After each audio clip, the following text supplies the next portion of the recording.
মিনু, মিনু কই গেলে গো? জলদি এখানে একটু এসো তো, আমার শরীরটা যে একদমই ভালো লাগছে না গো।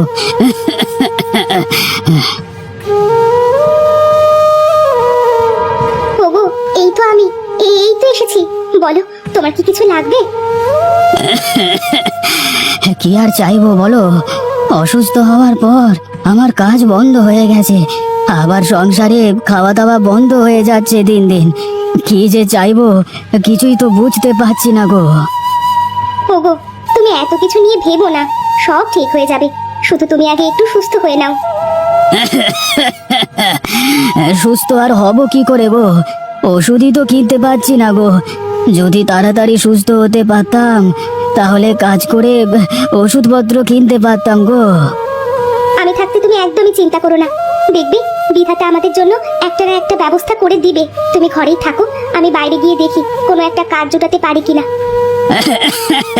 আচ্ছা আচ্ছা, ঠিক আছে মিনু, সাবধানে যেও আর দ্রুত বাসায় ফিরে এসো। তোমাকে ছাড়া যে আবার আমার একা থাকতে ভালো লাগে না। আচ্ছা ঠিক আছে। ভেঙে ফেলবো, আমি আজ সব ভেঙে ফেলবো।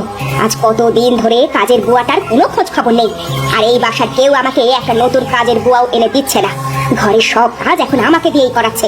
আজ আমি কিছুই আর আস্ত রাখবো না, সব ভেঙে ফেলবো। ওগো গিন্নি, তুমি এত রাগ করো না গো, সব ঠিক হয়ে যাবে। আমি তো কাজের বুয়া খুঁজছি, কিন্তু কোথাও তো আর পাচ্ছি না গো। যদি পাই তাহলে সোজা তোমার কাছে ধরে নিয়ে আসবো। তো তুমি এবার একটু ঠান্ডা হতো। ঠান্ডা হব আমি? ঠান্ডা হব? এখন তুমি এসেছো আমাকে ঠান্ডা করতে?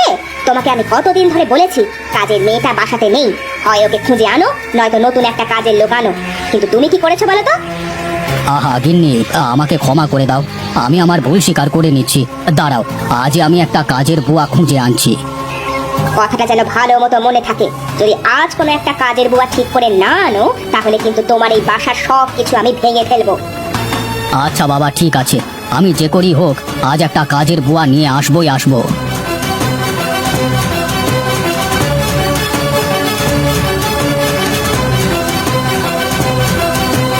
কি রে রতন, দাঁড়িয়ে আছিস কেন রে? উঠে তো বসেছি, এবার সোজা আমাকে বাজারে নিয়ে চল। আগে ঠিক আছে জমিদার মশাই, আপনি একটু ভালো মতো বসেন। হ্যাঁ হ্যাঁ, আমি ঠিক মতোই বসেছি, এবার তুই সোজা আমাকে বাজারে নিয়ে চল। আজ কিন্তু আমার মনটা খুবই খারাপ, তোদের বড় মা আজ আমাকে খুবই বকেছে রে, বুঝলি? আগে জমিদার মশাই, কি কারণে বকেছে বড় মা? যদি আমাকে একটু বলতেন তাহলে আমি হয়তো আপনাকে একটু উপকার করতে পারতাম আর কি। আর বলিস না, সেই কাজের মেয়েটা যাওয়ার পর থেকে এই ঘরের সব কাজ তোর বড় মাই করছে, যে কারণে তার সব কাজ করতে মন মেজাজ খুবই গরম হয়ে যায়, বুঝলি? ও এই কথা? তা আমার কাছে একজন ভালো কাজের বুয়া আছে। না না, ভালো কাজের বুয়া বললে হবে না, ভালো একটা মেয়ে আছে যে আপনার বুয়ার কাজ করে দিতে পারবে।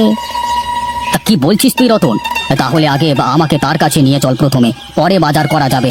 আগে কাজের বুয়া ঠিক করে নিয়ে আসি, নহিলে তোদের বড় মা আমাকে আজকে আর আস্ত রাখবে না, বুঝলি?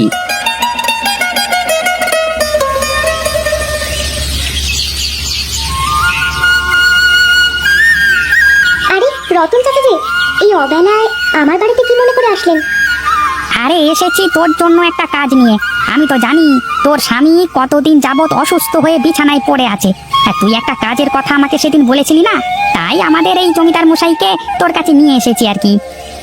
হ্যাঁ মিনোবা, আমার একটা কাজের জন্য তোমার কাছে এসেছি, কিন্তু তুমি আমাকে না করো না, যেভাবেই হোক তুমি আমার কাজটা করে দাও। আরে জমিদার মশাই, এইভাবে বলবেন না, আপনি যা বলবেন আমি তাই করব। বলুন আমাকে কি করতে হবে?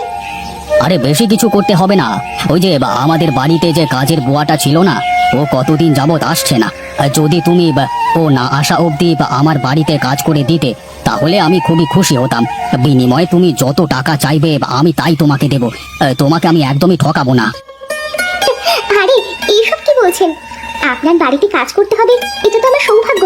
আমি আজ থেকে আপনার বাড়িতে কাজ করব, আপনি কোনো চিন্তা করবেন না। দেখবেন বড় মার সব কাজ আমি খুব সুন্দরভাবেই করে দেব। হ্যাঁ, তাহলে তো কথা হয়েই গেল মিনু, তুমি তাহলে আজকে বিকেল থেকে আমার বাড়িতে কাজ করা শুরু করে দাও, কেমন? আগে ঠিক আছে জমিদার মশাই, আমি বিকালে আপনার বাসায় চলে যাব। তাহলে জমিদার মশাই এবার গাড়িতে উঠে বসুন, আমাদের তো বাজারে যেতে হবে, নইলে যে বড় মা আবারও আপনার উপর রাগ ঝাড়বে। হ্যাঁ হ্যাঁ, তুই ঠিকই বলেছিস, চল চল, আর দেরি না করে এখনই সোজা আমাকে বাজারে নিয়ে চল।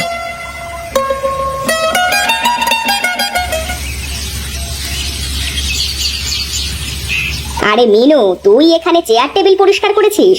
ওইখানে যে তোদের জমিদার মশাই বিশাল বড় একটা রুই মাছ এনেছে, সেটাকে যে কাটতে হবে। চল চল আমার সাথে রান্নাঘরে চল। ঠিক আছে বড় মা, চলুন, আমি আপনার মাছটা কেটে দিচ্ছি। আরে না না, তুই খুবই ভালো, আর তোর কাজও আমার খুব ভালো লাগে। এবার চল রান্নাঘরে চল। আচ্ছা ঠিক আছে, চলুন। মিনু, ওই যে দেখ বড় রুই মাছটা, তুই জলদি করে রুই মাছটা কেটে রান্না বসিয়ে দে, আমি একটু আসছি। ঠিক আছে বড় মা, আপনি একদমই চিন্তা করবেন না, আপনি আপনার কাজে যান, আর এসে দেখবেন আপনার সব কাজ আমি করে ফেলেছি। তাই যেন হয় মিনু, তবে একটা কথা মনে রাখিস, রান্নাটা কিন্তু একটু জলদি করতে হবে। তোদের জমিদার মশাইয়ের যে খুব খিদে পেয়েছে, বুঝলি? ঠিক আছে বড় মা, আপনি কোনো চিন্তা করবেন না। কি রে মিনু, রান্না কি হলো? যদি হয় তাহলে জলদি করে নিয়ে আয়, আমার যে খিদের জ্বালায় আর তর সইছে না।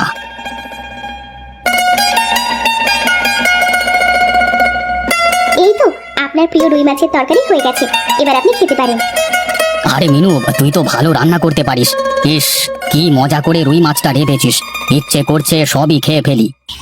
যদি খেতে ইচ্ছে করে তাহলে আপনি খান, কোনো সমস্যা নেই। আমার তো কোনো সমস্যা নেই, কিন্তু তোমার বড় মা যদি জানতে পারে যে আমি বেশি বেশি খেয়েছি, তাহলে যে আমাকে আবার খুব করে বকে দেবে।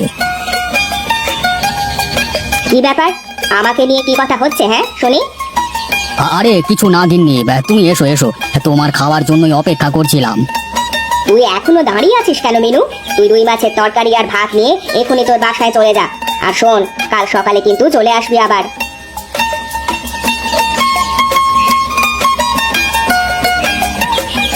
ওগো, জলদি করে দুটো ভাত আর রুই মাছের তরকারি খেয়ে নাও তো। হ্যাঁ গিন্নি, দাও দাও, খুব খিদে পেয়েছে। তাছাড়া এত বড় রুই মাছ দেখে জিভে যে জল চলে আসছে। যাক বাবা, অবশেষে একটা কাজ পেয়ে গেলাম, এবার টাকা জমিয়ে তোমার চিকিৎসা করাতে হবে। আমাকে নিয়ে অত ভেবো না গিন্নি, আমি এরকম ভালো ভালো খাবার পেলে দেখবে দ্রুতই সুস্থ হয়ে যাব। এত বড় রুই মাছের তরকারিটা যা মজা হয়েছে না, কি বলবো। এতটুকু তরকারিতে যে আমার একদমই পেট ভরছে না। ইস, যদি আরেকটু রুই মাছ হতো তাহলে আরো বেশি করে কটা ভাত খেতে পারতাম। হবে হবে, তুমি একটু ধৈর্য ধরো, আমি এ মাসের বেতন পেলেই তোমাকে বড় একটা রুই মাছ এনে খাওয়াবো। হাসালে গিন্নি হাসালে, এত বড় রুই মাছ কি তোমার ওই এক মাসে টাকা দিয়ে কিনতে পারবে গো? তুমি জানো এর কত দাম? সে যত দামি হোক, তুমি যেহেতু খেতে চেয়েছো, আমি তোমাকে খাওয়াবই, তুমি এটা নিয়ে একদমই ভেবো না। না গিন্নি, থাক, আমি খাবো না।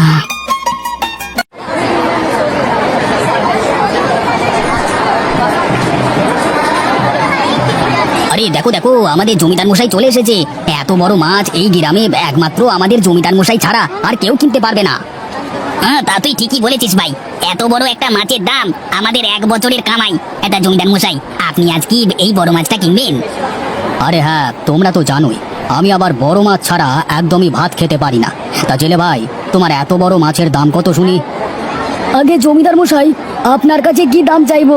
এই বাজারে তো একমাত্র আপনি এই মাছ কেনবার যোগ্য, তাই আপনার কাছে আর বেশি দাম চাইলেই তো আর হবে না। হ্যাঁ হ্যাঁ, বুঝেছি বুঝেছি। তা এবার বলো, কত টাকা দেবো তোমার এই বড় রুই মাছটার জন্য? আগে জমিদার মশাই, এই মাছটার জন্য আপনি 1000 টাকা দেবেন না হয়। আরে 1000 টাকা এটার দাম না, তুমি 500 টাকা রাখো। আর রতন, জলদি করে গরুর গাড়িতে মাছটা ওঠাতো। হায় হায়, বিড়ালটা তো মাছের লেজটা কামড়ে নিয়ে গেছে, এখন এই মাছটা আমরা কিভাবে খাবো? ওগো, কোথায় গেলে তুমি? আরে কি হয়েছে, তুমি এত ডাকছো কেন? আরে কি, রুই মাছটার লেজটা তো বিড়ালে খেয়ে ফেলেছে, তা এখন এটা দিয়ে কি হবে? কি আর করবো, বিড়ালের খাওয়া মাছ তো আর আমরা খেতে পারি না। মিনু, মিনু, কোথায় গেলি তুই? এদিকে আয় তো। বড় মা, কি হয়েছে? এই দেখ, বিড়ালের রুই মাছের লেজটা খেয়ে ফেলেছে, এটা আর আমরা খেতে পারবো না। বরং তুই এই মাছটা তোর বাসায় নিয়ে যা, তোর অসুস্থ স্বামীকে রান্না করে খাওয়াবি। কত বড় মাছ! আচ্ছা ঠিক আছে বড় মা।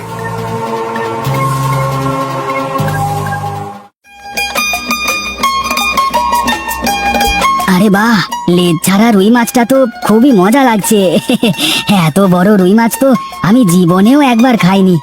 যাক বাবা, আজ পেট ভরে বইয়ের হাতের লেজ ছাড়া রুই মাছ দিয়ে ভাত খাচ্ছি। হ্যাঁ গিন্নি, তুমি না থাকলে আমি এত বড় রুই মাছ কোনোদিনই খেতে পারতাম না। আরে হয়েছে হয়েছে, এবার তুমি লেজ কাটা রুই মাছ দিয়ে ভাত খাও তো।